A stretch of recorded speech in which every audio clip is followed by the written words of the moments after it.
Muito obrigada por uma introdução tão generosa. Eu creio que devo começar por pedir aos participantes aqui para, como diríamos, to lower the expectations. Não sei, não dizemos em português não dizemos baixar expectativas. Diminuir as expectativas. Diminuir as expectativas, porque aqui não vai surgir uma dissertação assim, quer dizer, de muita substância, mas vou partilhar algumas ideias de como é que eu vejo a situação dos direitos humanos na África do Sul, mas de uma maneira geral também no continente. E se eu estiver a falar demasiado, façam-me um sinal para eu parar. A África do Sul tem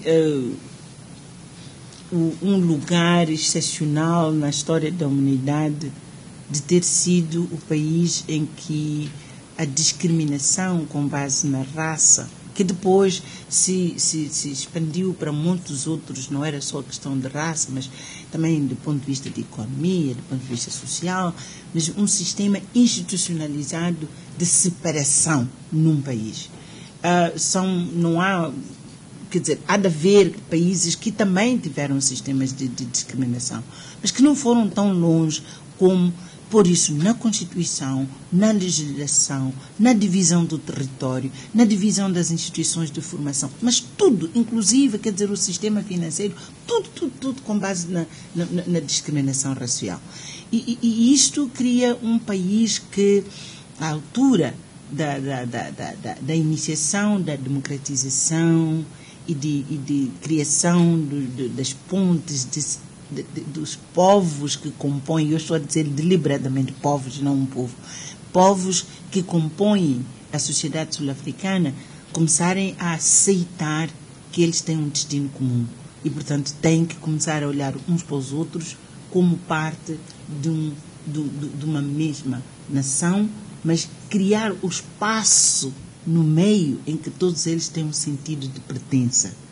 Foi um processo muito complicado, como sabem, e provavelmente será aquilo que se diz, quando se diz o milagre da África do Sul, eu creio que quer-se dizer exatamente a habilidade e a capacidade de criar esse espaço comum. Por isso, os sul-africanos, quando começam a negociação, colocaram a questão dos direitos, quer direitos coletivos, quer como direitos individuais, no centro desse espaço que eles queriam construir como espaço comum de pertença.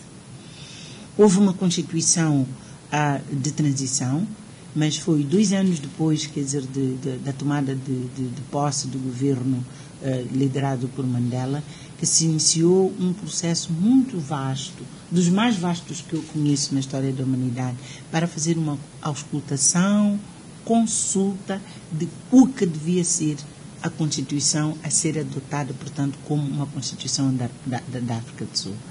Esse processo, mais do que apenas de elaboração de uma Constituição, que constituiu, portanto, as tais fundações à volta dos quais, quer dizer, o espaço de pertença comum havia de se basear. E a questão dos direitos humanos, e nomeadamente a questão de que nenhum cidadão, e puseram isso de uma maneira muito clara, que ninguém nunca mais naquele espaço que é o deles, quer um nacional, quer um estrangeiro, nunca se devia sentir discriminado, porque as marcas de discriminação eram tais que eles realmente tentaram o melhor possível para pensar em todas as situações para que as pessoas que vivem e trabalham na África do Sul, quer como nacionais, como estrangeiros, se sentissem protegidos à volta da Constituição e à volta da possibilidade de exercer os seus direitos quando, por alguma razão, se sentissem lesados. É por isso que nós dizemos de uma maneira muito simples de que a Constituição sul-africana é das mais democráticas do mundo. Também por razões óbvias. Eles nascem numa altura em que têm a possibilidade de aprender e consultar muitas outras constituições. Eles são um país mais jovem, por maioria de razão, eles tinham a obrigação de consultar e de fazer uma obra muito mais perfeita. Mas isto deu uma situação em que produziu uma realidade em que, sobretudo nos primeiros anos, alguma coisa das mais simples. Os cidadãos sul-africanos diziam sempre, this is my constitutional right. E era uma maneira de indicar que eles sentiam que a Constituição me protege. Eu posso fazer dos maiores disparates que se pode imaginar. It's my constitutional right. E era uma frase constante na boca dos sul-africanos como uma forma, portanto, de assumir esse espaço democrático. Mas a África do Sul também acontece ter das imprenssas mais vigorosas no continente africano. A imprensa na África do Sul, quer dizer, até às vezes é um pouco agressiva. Vai, investiga e fala, expõe, debate, às vezes de uma maneira, enfim, pouco, às vezes nem sempre muito eticamente, é o que eu quero dizer. Mas a África do Sul tem uma imprensa muito, muito, muito ativa e que é muito importante porque coloca os poderes sempre na situação em que eles sabem, quer dizer, alguém está a observar e alguém não vai, como diríamos, não vai ter papas na língua para dizer se aquilo que se está a implementar corresponde, primeiro, à Constituição, segundo, às leis, terceiro, se responde às aspirações dos cidadãos. Os partidos políticos na África do Sul são os outros partidos políticos, não o ANC. Dois deles hão de ser relativamente ativos, mas têm muito pouca expressão em termos de números de pessoas que representam e também, quer dizer, de certa maneira, eu acho que os métodos que eles utilizam não são dos mais efetivos para obrigar o partido no poder a escutar. Então, ficam um pouco associados, quer dizer, a partidos que têm uma ligação com o passado e por isso é, de certa maneira, fácil não absorver as críticas e as recomendações que eles fazem. Portanto, os partidos políticos, neste momento, têm muito pouco impacto, quer dizer, em termos de balancear o poder, não é? A África do Sul tem um sistema judiciário na sua arquitetura muito bem concebido. Agora, os grandes problemas é a implementação disso. Quer dizer, quero com isto dizer que a arquitetura para o exercício de direitos humanos na África do Sul pode-se dizer que é perfeita, ou está muito próximo de ser perfeita. Os grandes desafios é como é que os cidadãos têm acesso às instituições e as instituições respondem de uma forma efetiva, de uma forma célere para lhes fazer justiça. Este é que é o grande problema.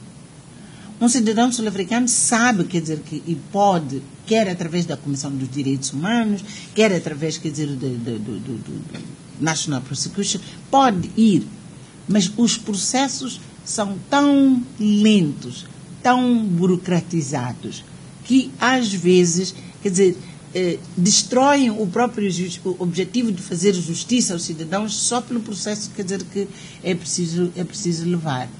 De tal maneira que nós tivemos casos de pessoas que todo mundo sabe que este é um criminoso, mas por tecnicalidades, por os aspectos técnicos ficou muito tempo, quer dizer, durante o tempo de prisão preventiva, tem que sair.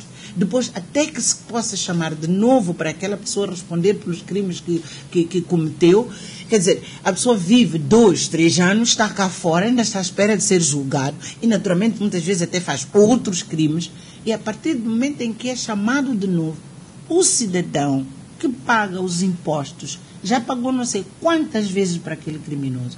O julgamento vai levar uma infinidade de tempo. E quando é metido na prisão, também, obviamente, quer dizer, é preciso pagar por tudo isso. Quer dizer, é um sistema ineficiente do ponto de vista de gestão. Embora a arquitetura, como eu disse, esteja muito perto do perfeito. Posso dar alguns exemplos.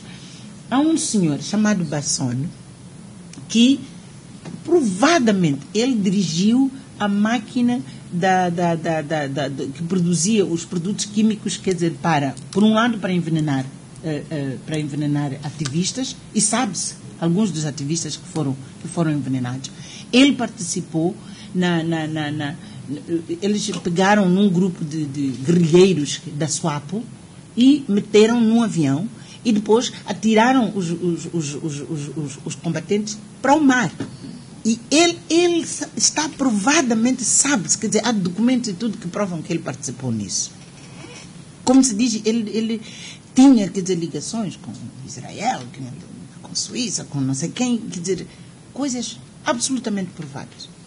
O Basson levou muito tempo a ir ao tribunal. Vai ao tribunal e o juiz, com base nas tais tecnicalidades, conseguiu, quer dizer, ilibar o Basson. Neste momento, o Basson está fora. O governo está a dançar, literalmente a dançar para tentar trazer o caso do Basson de novo para ser julgado. Então, isto é para mostrar, quer dizer, que direitos humanos, muito bem, mas as instituições têm que funcionar corretamente, quer dizer, para poder fazer justiça aos cidadãos. E, neste momento, este é um caso de injustiça contra toda uma sociedade por uma pessoa que se sabe provadamente que... Existe uma comissão de direitos humanos como parte, quer dizer, da estrutura, e já foi uma comissão muito ativa, muito interventiva, mas nos últimos anos, com a mudança das pessoas, quer dizer, já é muito pouco ativa e muito mais interventiva como foi nos primeiros anos. Mas, dito tudo isto, eu vou dizer que se há uma coisa que na África do Sul recolocou, de certa maneira, quer dizer, o jogo de xadrez numa espécie de aceitação mútua e satisfação, quer dizer, dos direitos, quer uns e dos outros, aqui eu vou dizer, os perpetradores de crimes e as vítimas dos crimes, foi o processo da Comissão da Verdade, que devem ter ouvido falar e conhecem muito bem. A Comissão da Verdade, na realidade, permitiu que pessoas que conscientemente, não é, aceitassem que os crimes que eles cometeram foi dentro de um sistema. Eles vieram e confessaram aquilo que eles tinham praticado dentro desse sistema. Foi um processo extremamente complicado, porque aparecer e dizer, eu é que fui no dia tal, para o local tal, e prendi 4 pessoas que eu depois torturei e fiz isto, enterrei numa vala comum, num sítio que agora eu nem próprio me lembro muito bem onde é que é, etc, etc. Mas fui eu. E dizer isso na presença da mãe, dos irmãos, da família, etc, etc. E a família ter que aceitar isso e dizer, está bem, isto foi parte de um processo. E eu, agora que eu conheço a verdade, eu estou preparado para perdoar. As vítimas ficaram com o sentimento de que a sociedade reconheceu a sua dor, reconheceu o sentido de perda e se tornou parte do processo geral, aquilo que nós chamamos na África do Sul de reconciliação. Então, em gestos muito concretos em que o perpetrador, fisicamente como pessoa, e a vítima, que é a família daqueles que foram mortos, quer dizer, que se levantavam e se abraçavam. E se reconheciam, quer dizer, já dentro do tal espaço de que eu falei no princípio e prontos para trabalharem juntos para um futuro comum. Eu creio que isto não cabe muito bem, quer dizer, na cultura de direitos humanos que nós falamos, em que os direitos são muito mais individualizados. Mas para um país que quisesse sarar as feridas, era o exercício de direitos da sociedade, mas eram direitos humanos, porque eu, como mãe, eu quero saber o que aconteceu ao meu filho. Eu, como mãe, eu quero ter a possibilidade de enterrar o meu filho. Mas tinham que aceitar pessoalmente esse sacrifício individual a favor de um processo, quer dizer, que permitisse à sociedade andar para frente. É um país que tem histórias magníficas, mas é um país ainda magoado, e eu penso que nós devemos ter consciência disso. A África do Sul é um país muito magoado ainda. Nós temos altos índices de criminalidade. As pessoas têm grandes dificuldades no relacionamento, quer dizer, de relações entre as pessoas, como parte o impacto do apartheid não é necessariamente nas leis, que todas elas já voaram. É nesse processo de aceitação mútua. É por isso os índices de violência doméstica, que vão, portanto, entre homem e mulher, entre adultos e crianças, porque é isso, é contra mulheres e contra crianças. É a expressão mais clara de um país que de um povo nessa reconciliação, mesmo ao nível individual e privado, ainda as pessoas não sabem comunicar. Comunicar quer dizer com paz, com serenidade, aceitarem que podem ter opiniões diferentes, e neste caso nem são opiniões, é só dizer que é um sexo diferente e é preciso dizer que esta é uma idade diferente. Caiam em cima uns dos outros com uma grande violência. Na África do Sul, o crime está no nível em que, porque se quer roubar um celular na rua, quando o carro, quer dizer, está num semáforo, não é verdade? Alguém quer roubar o celular. Pode roubar o celular e ir embora. Mas não, eles não roubam só. Eles matam a pessoa para levar o celular. E é absurdo, não faz sentido. Portanto, quando eu digo uma sociedade ainda magoada, é neste sentido que a gestão das relações humanas e das relações sociais é um processo muito longo, muito complexo. E então, quando as pessoas são injustiçadas porque o meu filho foi morto ou porque a minha esposa foi morta, etc, etc, eu quero, quer dizer, que os perpetradores sejam punidos. É aquele processo de que eu estava a falar, que nunca mais acaba e que leva muito tempo. Então, a injustiça e o exercício dos direitos não está ao nível institucional. Está ao nível, por um lado, quer dizer, prático de implementação, e está também ao nível das próprias pessoas. Talvez eu parar por ali. Nós vamos conversar, quer dizer, eu vou aceitar que nós façamos uma conversa assim, em relação à África do Sul e falar um pouco da África. Mais uma vez, a arquitetura dos direitos humanos no continente africano mudou muito quando, no ano 2000, a Organização da Unidade Africana se transformou em União Africana. Cá para fora pode não ter transparecido muito claro de que houve uma mudança profunda institucional com a implantação da União Africana. Deixou-se de se ter uma organização de presidentes e primeiros-ministros para se ter uma organização em que, sim, há uma cimeira de presidentes e primeiros-ministros, há um parlamento que não existia antes, há uma comissão de direitos humanos que também não existia, há um fórum, quer dizer, de homens de negócios que podem influenciar as políticas da União Africana, e há aquilo que se chama ECOSOC, que é, portanto, a presença de organizações não governamentais, organizações sociais, que têm que entrar para o ECOSOC por eleição do país de onde eles vêm, diferentemente da ECOSOC das Nações Unidas. Das Nações Unidas, tu provas que tens um programa e que já realizaste certas coisas e há critérios e as aceites. Na ECOSOC africana, são duas organizações que vêm de cada um dos países africanos que têm que ser eleitas pelas organizações de sociedade civil para ter um lugar na ECOSOC. Um processo mais democratizado. Portanto, criou-se espaços para a expressão dos cidadãos de organizações de sociedade civil. Mais importante é que um grupo de cidadãos que se sintam injustiçados no seu próprio país podem recorrer à Comissão dos Direitos Humanos da União Africana, diretamente. O espaço está aberto. Mas nem todas as pessoas fazem uso disso. Eu vou dar um exemplo muito recente. Devem ter ouvido falar várias vezes de que há violações de mulheres sistemáticas no Congo do Leste. E é um assunto que já foi ao Conselho de Segurança das Nações Unidas. Mas no continente africano ninguém, quer dizer, levava um assunto a instituições. E ficava ali, ouvíamos na televisão e dizíamos que pena.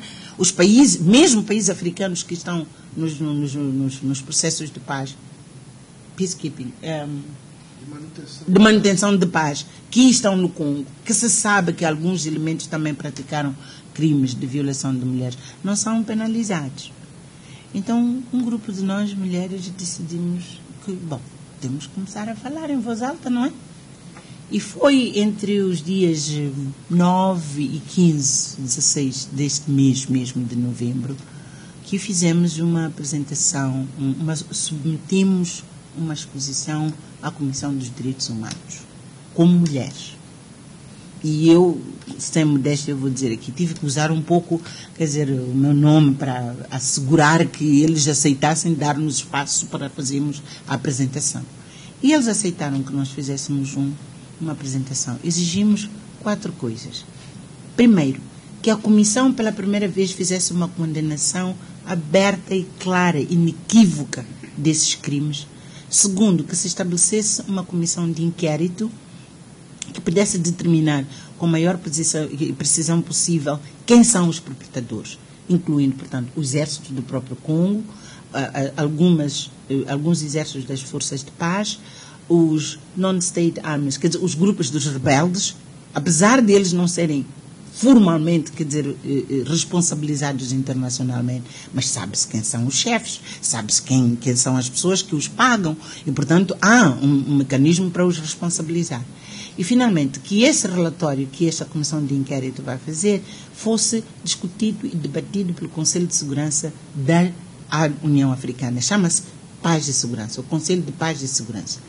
E nós já fizemos o lobby para dizer ao Conselho de que eles, no próximo ano, portanto, 2011, este assunto tem que ser debatido. Estamos preparados para ir lá e levamos para a comissão agora, levamos algumas das vítimas, que é para não parecer que somos os agitadores. As mulheres foram lá com muita coragem e disseram, é isto que aconteceu comigo. Eu sei quem são as pessoas. Eu estou preparada, quer dizer, para indicar se for preciso. Elas correm um certo risco e nós estamos a tomar algumas medidas para protegê-las. Mas queremos que este assunto, que pela primeira vez, a União Africana, quer dizer, o organismo da União Africana, se sintam a discutir os direitos das mulheres. E que isto não fique a habituar-se a que as guerras, os conflitos vão se resolver, ao fim e ao cabo, no corpo das mulheres e ninguém vai responsabilizar seja quem for. Isto é para dizer que há uma mudança em termos de como os direitos humanos estão a ser vistos em África. Mas, de uma maneira geral, vamos ser cândidos e realistas. A situação é muito desequilibrada. Há países, como eu disse, como a África do Sul, e há outros, não muitos, mas que levam ao assunto dos direitos humanos a sério. Mas, de uma maneira geral, ao nível dos países, os governos são muito nervosos ao ouvir falar de direitos humanos. Ficam muito nervosos. E, às vezes, apontam as pessoas que levantam as questões como se fossem os agitadores. Portanto, a cultura de proteção dos direitos humanos há de ser um processo longo e relativamente penoso no continente africano.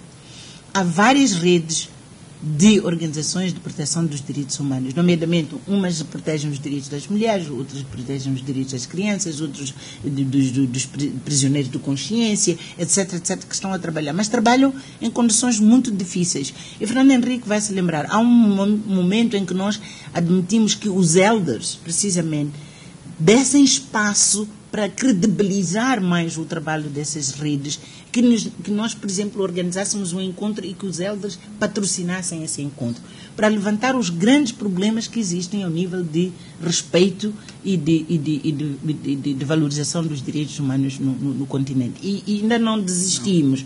Vamos ter que fazer isso, porque de outra maneira não há de haver muitos órgãos que possam fazer essa credibilização e dar-lhes, portanto, o espaço necessário. E pensamos nisso foi a partir, por exemplo, do caso do El-Bashir, do Sudão. Exato. Era um caso concreto em que ninguém poderia questionar. Mas os países, os governos, solidarizaram-se com o El-Bashir porque ele é presidente e decidiram sacrificar os milhões de sudaneses, quer dizer, uns que foram mortos, outros que ainda hoje estão nos campos de deslocados. Mas a solidariedade... E mais, chegaram a questionar o ICC, a comissão de Haia, ICC. International Criminal Court. O Tribunal Penal Internacional. E dizer assim, nós não vamos apoiar, os países africanos não devem apoiar o Tribunal de Haia porque está a responsabilizar um colega deles. Nós temos um grande problema. O outro problema grande que nós temos até agora, esse é o nível da SADC. A SADC suspendeu o funcionamento do tribunal regional, subregional, neste caso, porque a SADC é o Mercosul de lá. É o Mercosul, sim. É o Mercosul da África Austral, exatamente. Porque o tribunal decidiu a favor dos farmeiros brancos, como é assim que se fala. No meu país não se fala assim, mas bom, pronto, na África do Sul é assim que se fala. Dos farmeiros brancos. Fazendeiros. Os fazendeiros, sim. Os fazendeiros do Zimbábue, que perderam as suas terras. E eles fizeram um recurso ao tribunal, portanto, da Mercosul, de lá. E o tribunal decidiu a favor dos fazendeiros. Então, os presidentes e primeiros-ministros solidarizam-se com o Mugabe.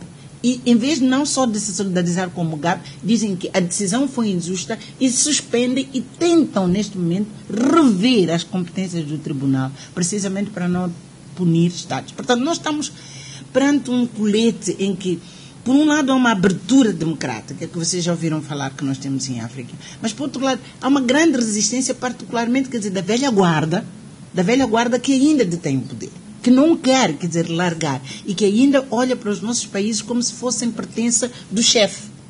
Se o chefe está sendo questionado, então sacrifica-se os milhões, proteja-se o chefe. Esta é a situação em que nós ainda estamos. Portanto, a arquitetura está perfeita. Não, está perfeita, quer dizer, está razoável. Mas o funcionamento das instituições ainda é um grande processo para em frente.